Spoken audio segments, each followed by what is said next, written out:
Well, right at the other end of the country, from Leighton's waterlogged desalination plant at Wonthaggi, lies ERA's flooded Ranger mine, one of the world's most productive uranium operations. Or it was until the wet season shut it down in January. Things haven't improved much weather-wise in the top end, and ERA this week extended the closure through to late July. I spoke to ERA's chief, Rob Atkinson, after he'd just given his investors the bad news at the company's AGM in Darwin.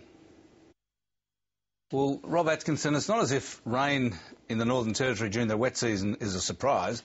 I mean, isn't it reasonable for shareholders and traditional owners to be angry that you let the tailings dam get full so you can't operate the mine? I think it is a fair question, Alan, that ERA has been in business at Ranger for over 30 years. So water is something that we've had to manage for a long, long time, and I think we have managed water very, very well. That 3 of the largest wet seasons in our history have occurred within the last 5 years, and that certainly really boosted up our water inventory levels. Now, ERA is certainly doing everything it possibly can to not only store that water very, very safely, but also to minimise the production of it.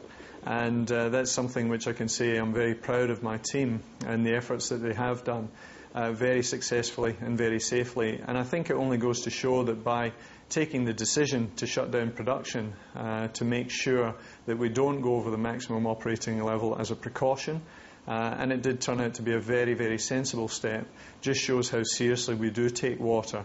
Well, as you say, you've been operating at Jabiru for 30 years.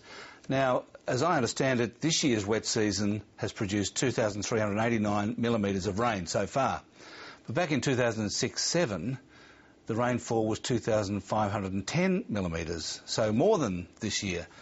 I mean, and there have been other peaks too during the past 30 years. I mean, how could it get to the point where you're now struggling to operate the mine? You can't even operate it because of the rain. Well, I think, again, I'll just go back to the point I made before, is that in the last 5 years, 3 of the heaviest wet seasons on record have actually occurred in a fairly short period of time. This year has been another heavy wet season, and certainly it's above what our predictions were, and it was above many people's predictions, and it's something that we simply must learn from and must deal with. And I think this year we have shown that we deal with it very, very seriously, but also very well. One of the problems is that your pit, the open pit, gets exhausted by the end of 2012, and then to continue operating at Ranger, you need to do heap leaching or dig deeper through an underground mine near the open pit. And to do either of those things, you need the traditional owners on side, but they're now really angry with you. I mean, is that going to be a problem for you as well? The relationship with the Mirror is one which is very, very important to myself and to ERA.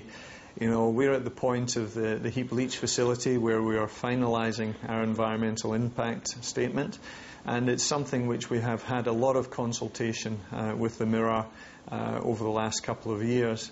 In fact, we have listened to many of their concerns and many of their issues, and we've built that into the way in which we plan to make it. But at the end of the day, if I wouldn't be proceeding with a project which I didn't believe was not only environmentally sound, but also financially sound, and also very, very good for not only the company, but also the surrounding area of Jabiru. Well, in fact, how much of a risk do you think there is that you simply won't be able to continue operating after the end of 2012? I don't think that'll be the case at all. We do believe we've got very good projects, but at this point in time it is important for the company to take stock, to review in particular its costs, to review its priorities, and one of the large priorities that we simply must deal with is around water management and getting water treatment up and running. Well, your share price is down about 70% since the beginning of last year, while the energy index on the ASX is up 5 or 6%. Why has that happened in your view? I think it's happened for the very simple reason is that we've long communicated that our open pit is due to be exhausted at the end of 2012, and we've said that the only way in which the production can even stay in similar levels is with the introduction of a new project. Those new projects have been delayed somewhat, and as a result we cannot guarantee to our shareholder or to investors that our production levels are not going to fall quite dramatically after 2012. I think predominantly that's the reason. And then when you look at this year, the major reason is any company that announces a production suspension of 3 months, never mind 6 months, there is going to be an impact. Well, one of your options for extending the mine life is deeper drilling, a decline to an underground mine near the open pit.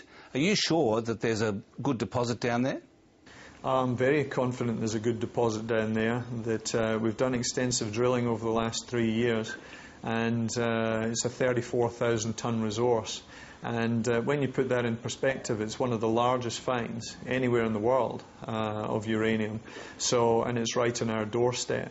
So I think it is a very exciting challenge, and the exploration decline, which we've worked through, we are very close to a decision on that as to whether or not we're proceeding with that. The other thing that's happened lately, of course, is the nuclear accident in Japan, which is raising questions about the whole future of nuclear energy. What's your opinion about the wash-up of that? I think first and foremost it is an absolute tragedy which has happened in Japan, that to be hit not only with such a devastating earthquake and then the resulting tsunami, it is unimaginable what the Japanese people are going through at the moment.